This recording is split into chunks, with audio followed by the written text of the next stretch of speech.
this court's holding in Luchenko, which ruled that a public sidewalk, which would abut a public street, there would be no liability for a homeowners association in that limited fashion.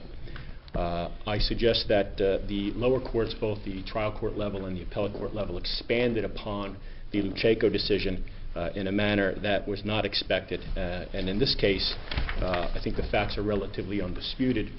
Ms. Shen was walking on a private sidewalk located entirely within the confines of the private community when she was caused to slip and fall on ice and suffer injuries. The facts of this case and the issues that we have are very narrow. Did this court intend Luchenko to apply to private sidewalks? Did they intend the Stewart residential commercial dichotomy to apply in this case? And I would respectfully suggest that hopefully that answer is no, because if the answer is yes, then thousands upon thousands of people who reside in these communities and who are subject to injuries are left with zero recourse, no recourse at all. A much more difficult standard, and a more difficult standard to even understand than even a Title 59 limit here. The use standard is not what applies to making something public or private.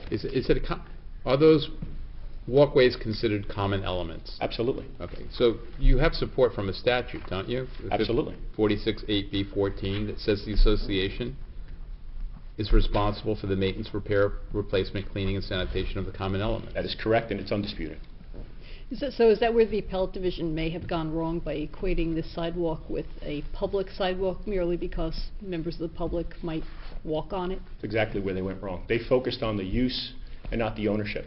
A sidewalk does not become public, nor does it become private based on the use. If a public sidewalk in Luchenko, in Hoboken, is 99% used by the residents of the association, that doesn't make it a private sidewalk. No. It's still a public sidewalk. Right. In Luchenko, when the court, in its opinion, was talking about the need for certainty and continuing with a line of cases that had been followed that had a distinction between commercial and public, there was no question that those sidewalks all were public sidewalks. That is absolutely correct. That were being exempt. Absolutely correct. And public sidewalks owned by the municipality.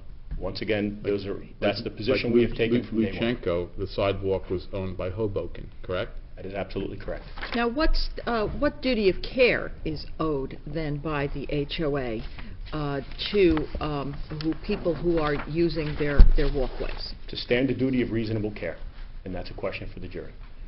Stand the duty of reasonable care to maintain and operate that sidewalk in a safe and reasonable fashion for the people who are intended to use it. Secondly and lastly, counsel stands up here and says, well, the homeowners may worry about what could be the most valuable asset that they have.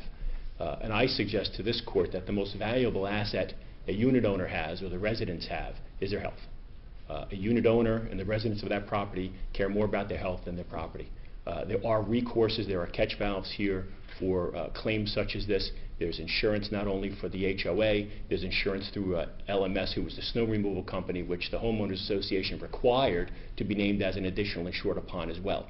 But Ms. Shen, as it stands right now, has zero recourse, which I think is fundamentally unfair and a significant violation of public policy.